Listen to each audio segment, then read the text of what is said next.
Hi, everyone. Thanks for joining us.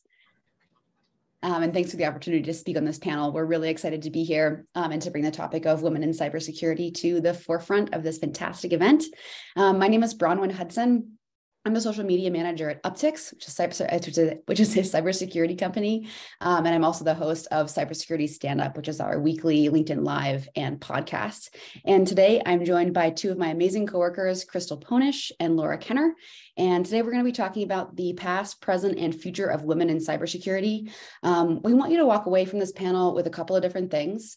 One is a sense of encouragement and empowerment. We welcome you to connect with us on LinkedIn during or after this event and to reach out with any questions you have about the cybersecurity industry. We're really looking forward to supporting other women who are looking to break into this field. Two, we want you to walk away with a real glimpse into some of the common challenges that women face in this industry and really likely tech at large. And we want to share our lived experience with you. And thirdly, we want you to leave with some actionable insights.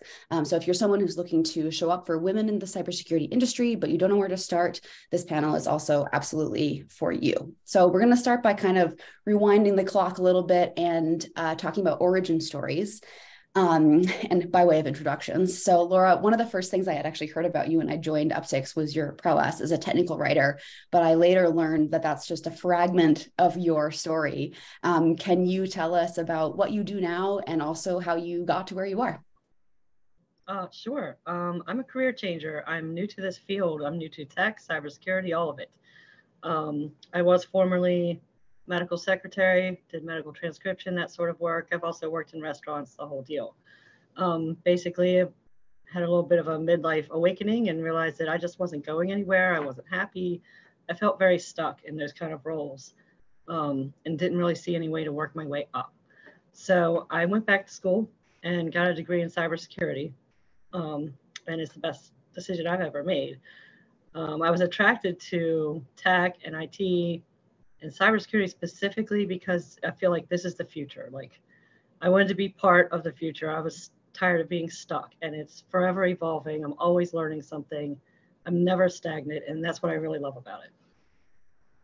So great. Your experience is super exciting. And I'm really excited to talk about a couple more details about your sort of career path as well a little bit later, because I hope that people who are watching this know that when it comes to cybersecurity, it's never too late to change gears, and that acquiring technical skills and certifications, as Laura has done, is like absolutely available to you no matter where you are. And we'll give you some more details on that later too.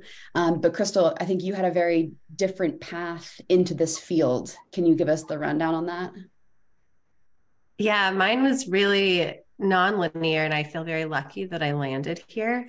I'm from a very rural part of South Texas. I had my daughter when I was 16 years old. So and unlike Laura, I was actually, I feel, trying to run towards something my whole life, always trying to chase the thing that was moving and stay ahead of the curve just to get away from where I was. So cybersecurity to me was and tech was very obviously the future as well. Just like what Laura said, like you could see that that's where all the jobs were going to be. So I started out as a community organizer. I studied political science in college because I thought, I didn't think the sciences and STEM was available to me either. And just kind of stumbled into this after, honestly. I went to an engineering boot camp and just was always just trying to make my way somewhere financially stable and that provided career stability as well. And this just ended up working out. And then it turns out I have a huge passion for technology. So win-win, I guess. Absolutely. Yeah. My path on a personal note has been that I have a master's degree in linguistics, and I got into technical writing, and my real passion is making complex topics available to a broad audience. So I sort of forged into social media because I like it and I like to have fun on social media. So I've sort of found a little bit of a niche down for myself. But my hope is that people watching this can hear even just a little, a tiny bit of insight into our stories and see yourself in some way in one of those trajectories, if not all of them, because there's a lot of paths to get into this field. Laura, you briefly touched on this, but I wanted to ask you a little more directly. Can you tell us one thing that you love about your job now, maybe something that's specific to cybersecurity? Oh gosh, so much. There's the threat research blogs are fun to work on because I'm right there as the fresh news comes out. They just found something new or something that has evolved from something, and like I'm right there in the hot seat as this new news is coming out. And I love reading those, though I will admit I'm not an engineer and I don't fully understand everything that they do in their analytical breakdown, but I am able to get the gist of it. I have enough education and training to understand what's going on and to sort of realize the importance of what's happening. And yeah, to me, that's just fun to be on the forefront of that. So I take the research and help turn it into a blog or a press release that's consumable by everyone. So I try to help make sure the story is there as well as the analysis. Love that, Crystal. I feel like I immediately want to ask you the same question because I know that storytelling is something that's important to all of us. Can you tell us one thing that you love about your role at the moment? It's absolutely the same thing. It's being really close to all of the like hottest changes in technology and then getting that to translate that so everyone understands what's so cool about it. Because I think technology is the coolest thing in the world, really. Like it makes up our entire physical, economic, and every other part of our infrastructure, right? It's incredible. And not everyone realizes that. So getting to storytell and translate and see the spark in people's eyes when they understand why this stuff matters is the best thing in the world to me. Yeah, great feeling. I could completely agree. One thing we talked about previous to this panel was that there are so many assumptions that are made about women on a daily basis, but specifically in cybersecurity, and I'm sure like in tech in general, which is this idea that as women, we are more naturally capable of doing things like facilitation, of having good communication, even, somehow you're better at things like note taking. That ends up feeling like a really weird amount of pressure because not only are a lot of us not very naturally good at these kind of things, but it's the assumption that all those things are actually our jobs when it's kind of not.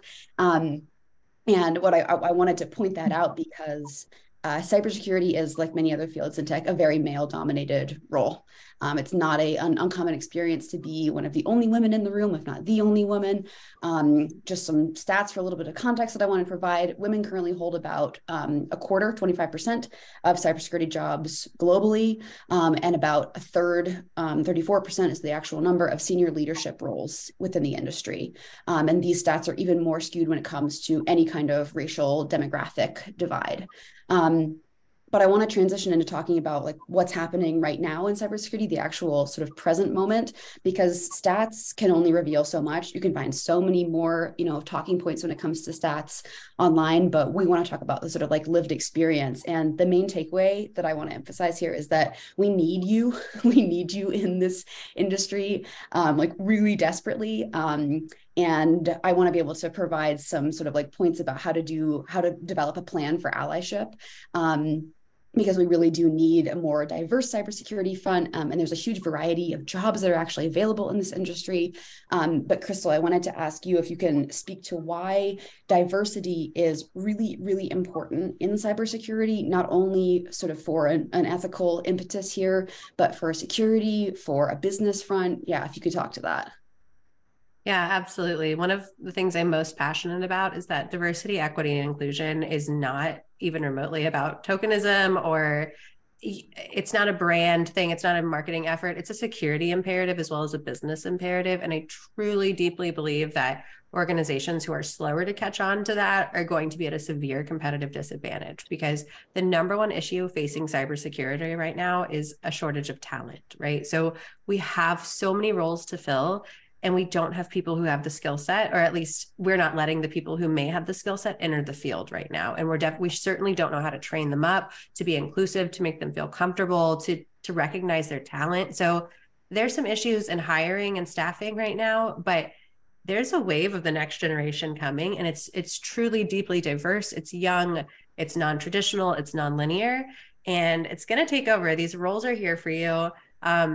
Many companies are catching on. The ones who haven't caught on, don't take it personally. Don't let it get to you. Just keep trying, and you're gonna get here. And it's truly a security imperative. So I got a little on my soapbox, but the other thing is, look, attackers and hackers and nation state actors, they are diverse, right? If you have one guy running your security, who has no idea how Chinese hackers operate, like you're at a competitive disadvantage as well as a security disadvantage. The more voices that are in the room with a diversity of perspectives and problem-solving techniques and experiences, the more secure you're going to be. Because right now, there's six-figure salaries posted on the dark web for hackers.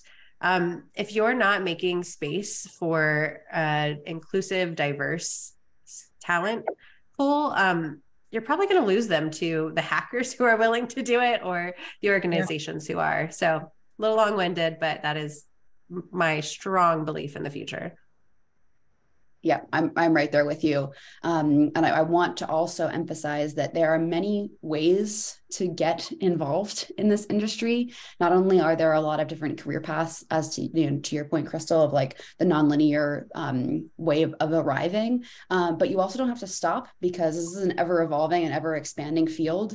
New attacks are literally happening every single day. And Laura, you're someone who I find really inspiring, because you're clearly dedicated to not only like lifelong learning, kind of an abstract idea, but you have obtained so many certifications, and you've been able to give like so many, I mean, like tips about who to listen to on YouTube. Can you tell us a little bit about what it's like to get these certifications? Maybe you have some favorites, some recommendations. Yes, definitely. Not only getting a degree was a personal decision for me. I felt like I needed to finish a degree, but I have discovered that most of my courses in the degree program were directly related to certifications in the industry. The first certification I ever got was a CCNA, Cisco Certified Networking Associate, which turns out I don't use today. I did not end up in a networking role, but that was hard. That was really hard for someone coming from a completely non-tech background. It was like learning Greek to me. But I took the courses, I powered through, and I finally took the exam. And I will have to say, taking those certification exams, it's hard to psych yourself up for, because like they're expensive for one thing. Like you fail this time, it's going to cost you to take it again. And some of them don't allow you to take it again for like 6 months, a year. Like it could put your track on hold for a while if you do not pass the first time around. So it's, no pressure, right? So it is intimidating. But when I did it and I came out of there and I passed, I was just elated. And like, I'm like, yes, I can do this. Like for the first time in my life, I had proven to myself that I could take on something completely different than I'd ever done before, learn it well enough and pass it and get that first cert under my belt. So I just kept going from there. Like I needed to, like, there's so much to learn in cybersecurity. And, one thing I have learned is you've got to narrow your path. Not everybody can do everything. There's pen testers, there's analysts, there's engineers, there's marketers, it turns out. That's where I landed. I didn't even know it existed. So I just keep plugging away. And I wouldn't say I have so many certifications. Right now, I currently have the CompTIA, Net Plus, and Sec Plus.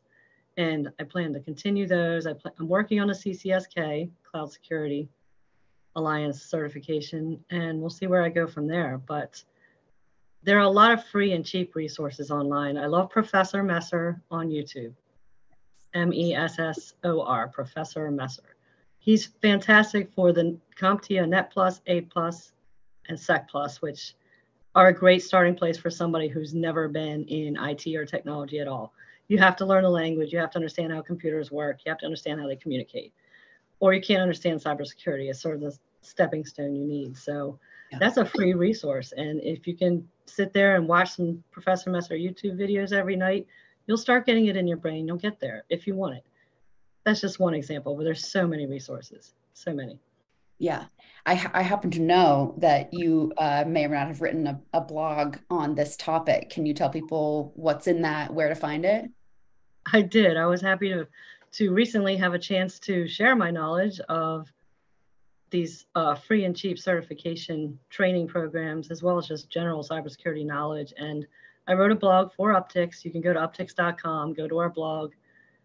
You'll see me, Laura Kenner, as an author. Just click on me, you'll see what I've written. But one of the blogs was very specifically about starting your cybersecurity journey and finding free and inexpensive resources to get going.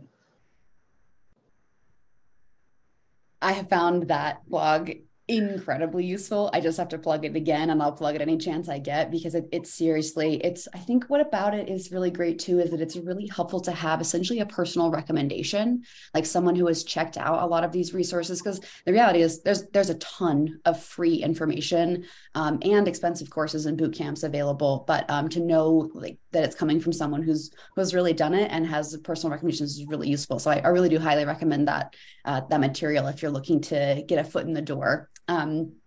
So I also want to emphasize that there is a lot of opportunity in this field. I do not come from a tech background myself, but I'm here thriving. You know, I want to emphasize that there are lots of doors that can be opened. And I also want to transition a little bit to talking about the future, because there are a lot of challenges that we face in this industry that we'll talk about in a little bit more detail. But I want to be able to pivot really quickly and talk about what we can do to be making things better as well. And while in some ways the thesis of let's help women in cybersecurity is basically like, oh, really would like everyone to be decent humans, that would be a great place to start. The reality is that it takes a lot of work. It takes a lot of self-awareness. It takes attention to undo assumptions that we didn't even know that were there. Because we live in a patriarchal society, we all have unconscious bias about race, about gender, and it takes a lot of work to undo those. Even ourselves, honestly, the truths that we're telling ourselves are actually lies, that kind of thing. So I want to pivot to some tips that we can provide to our audience, kind of no matter who they are, about like how to do that. And one of the things that I would like to start off by saying is that I'm a pretty bubbly, happy person. You know, I love to bring the vibes. But there's this big assumption that empathy and that emotional intelligence are something that like all women have or do, and that they have availability for it. And so often people will assume that that's actually like my biggest strength, when the reality is I have a lot more to offer. And in fact, I do not have capacity to serve everyone else's emotional needs. Crystal, can you jump in on this one too? Because I know it's something you've experienced as well.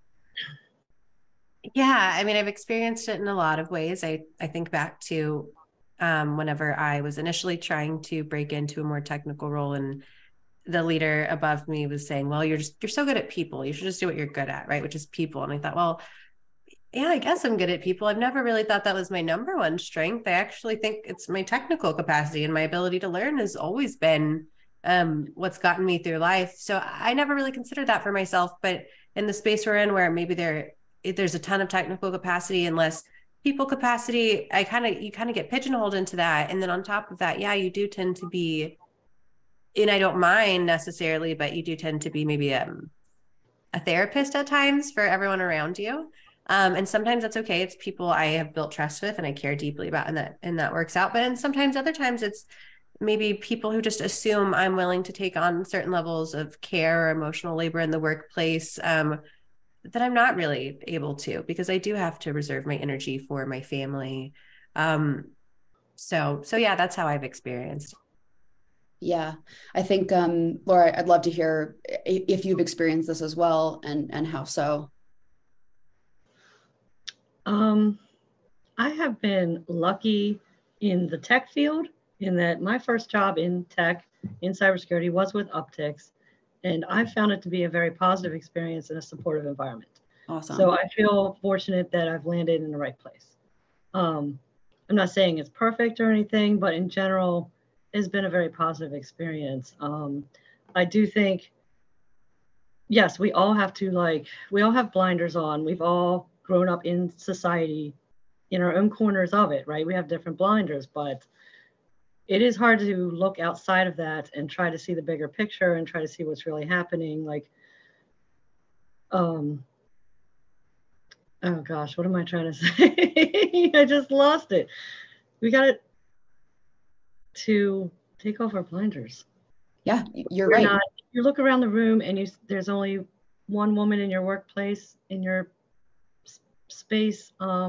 She's not your therapist, like you said. She's not your mom. She's not your secretary, right? She has a job to do just like you do. And yes, it is being a good human, but it's also recognizing that you might have some assumptions about a person just from looking at them. And this is not just with male, female, this is across the board. Any way you want to group people, there's always biases, and you've got to look past that, and you have to challenge yourself. I'm speaking to myself also as I'm saying this out loud, right? Because I know I make assumptions all the time that I should not, and I try to be aware of it and challenge myself to look past it. I completely agree with you. Yeah, Crystal, go ahead. I realized that you may have asked for a tip at one point and I didn't answer that, but I want to say I did from watching Laura. So I will say I've worked with a lot of exceptional product marketers, and Laura still, and I've been doing this for 10 years. So it's a little different. I was the first woman in an engineering department at like 20 years old. So in 10 years ago, so it's a little different, but I've seen Laura come in and just, she's one of the most exceptional product marketers I've seen. And so I will say Really? what I've witnessed that she did that I struggled with a lot. And I did do it too, but watching it from the outside, it's just, you're able to have more compassion and see it differently and admire it more and be more in awe of when you watch someone else do it than when you're brave on your own. You don't always see your own bravery and courage, but I see Laura speaking up and being brave and courageous in moments and speaking up at times that seem so challenging, right? And she's just not afraid. She's just so straightforward. She just says it like it is. We need to get this done, regardless of how someone might respond. And always tactfully, don't get me wrong, but that bravery and the courage and the ability to speak up, I really think that's, for me, probably the number one way to succeed in this field, is that there's probably never a room you're going to be in where you have the right. Well, I want to say that you might not always feel you have the right to speak. Maybe you're never going to be the smartest one in the room or whatever. Vague parameters exist to say who has the right to speak up. Always speak up. You always have the right. Your voice always deserves to be heard. You deserve to be in the room. You belong there. You wouldn't be there. So speak up. That would be my tip. Yeah, absolutely. And I'll pivot and give sort of the inverse tip in a way, which is that if you are not a woman and you're in the room and there is a woman who has not spoken yet in the meeting, maybe ask her what she thinks. Take action in there and open the door proverbially for her. And also that if someone interrupts her, which is incredibly common in general for everyone, but statistically more common for women, and you see that happen, which now that I've said it, hopefully hopefully you won't, but you probably will repeatedly, take action there as well. Say, you interrupted Laura. Laura, what were you saying? And pivot back. That's a really like actionable way that you can support women and genuinely like enact this idea that they have a right to be there. Their opinion is valued and you want to hear it. And by leading through example like that, we can really, we can help each other in the room there. I want to provide a couple more of these sort of case by case situations that are like really common, but we can stand up for ourselves and also provide some like actionable points. One thing I want to touch on briefly is what it's like to be a parent. I am not a parent, but I know both of you are, and you're welcome to speak to this however much you want. Because one thing that I've noticed is that your schedule changes a lot, your workload changes a lot, like your whole family dynamic changes a lot. And also there are a lot of sort of trickle down policies when it comes to working remotely, when it comes to paid parental leave, when it comes to division of labor. Either of you want to jump in on that one? I will say remote work seems to have opened up a lot of opportunity for people to have better work-life balance, especially if they're caring for children. Parenthood is hard for everyone, moms and dads.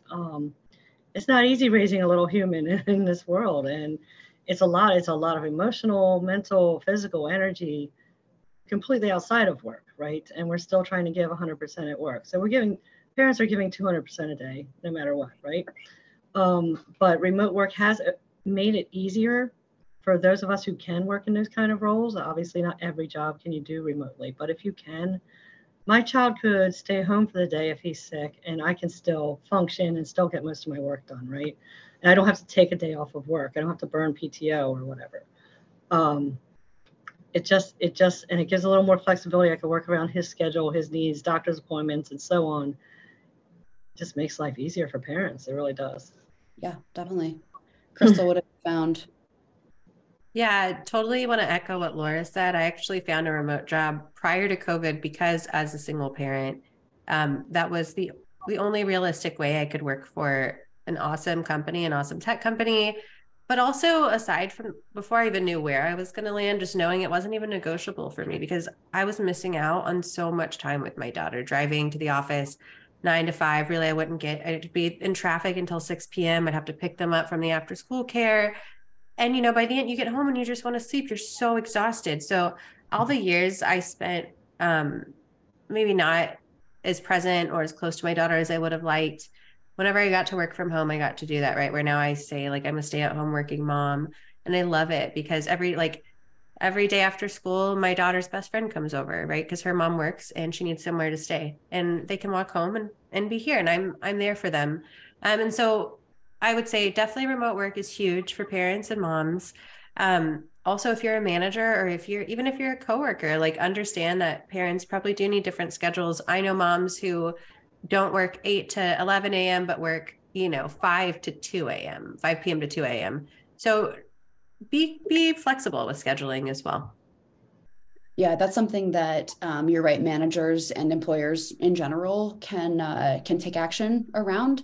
It's not just about like hiring more women. It's about providing inclusive and accessible policies that often it takes a couple conversations to be able to say, what would be the most useful thing for you? How can I make your schedule better? Because the reality is, like, women have a lot of grit. We are showing up with a lot of resilience already under our belts.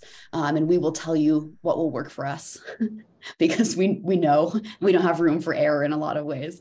One other thing I want to touch on too is that employers, but also coworkers can help here, is that the issue of wage discrepancy is still rampant globally, but also in this industry. And it's exacerbated by people not talking about it. Like, how do you know if your male coworker is earning 20 grand more than you are for the same job, unless they tell you, or unless your job has some kind of like incredible transparency policy where all wages are posted online. So I also just encourage men and coworkers to start those uncomfortable conversations in the same way that you would be like, hi, you're welcome here, provide this inclusive space, start a conversation and just tell someone how much you make. It might change their life, truly. Not something that's like, kind of practical numbers game here. We have 3 minutes left of this wonderful panel. Time has gone by incredibly quickly.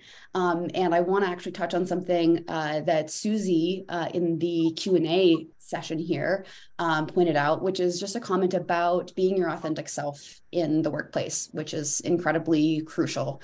And as we sort of like conclude, I want to emphasize that we are absolutely trying to do that in this industry. Crystal, with a little bit of a wrap up, can you provide a little bit of insight on what it means to be your authentic self? I think I'm still figuring it out every day. I think it's always challenging. It's always scary. There are lines and boundaries you have to follow, because what it means, still sometimes you have certain boundaries around work and personal. But for me, it means being kind and compassionate to the people around me in a way that I genuinely feel. It means also showing my tattoos at work, which I think for the longest time I wouldn't have shown my tattoos. And then I found out people thought it was cool. And I was like, oh, wait, like, I can actually connect with people more deeply, because when I show my tattoos, people ask me questions about them, or they tell me they like them, or it just opens up conversations with people from across cultures, across roles and departments that are way more authentic and vulnerable, I think, than I would have otherwise. And people don't know that side of me unless I show it, or they, so I guess that's mine. Like, authenticity has actually opened up something deep and real and personal at work for me. And it's the ability to actually connect with others, as well as not carry so much emotional and cognitive load by trying to split who I am completely. So I think that's what I think. So well said. Laura, do you want to add on to that with our minute remaining? Oh, no, but no, you should be able to be who you are, come as you are, do your good work, use your good skills, use your brain, and be valued for that. That's all that should matter. Well said. Yeah, absolutely. So as we conclude here, thank you so much to our audience who has joined us. We have a couple of places you can head after this. One is to basically all of Laura's incredible blogs on the Uptick's website. I really do highly recommend them. There's a couple with like incredible resources, more about her story, and deeper dives there. Please connect with us on LinkedIn. We'd love to hear from you. Reach out. We want to help you enter this field in any way we can. And also stay tuned for a blog from me for more actions for allies in this space. We've got a lot more suggestions that we'd love to give you. So keep an eye out for that. And thank you so much again for joining us, and enjoy the rest of the conference. Thank you. Thank you. Bye.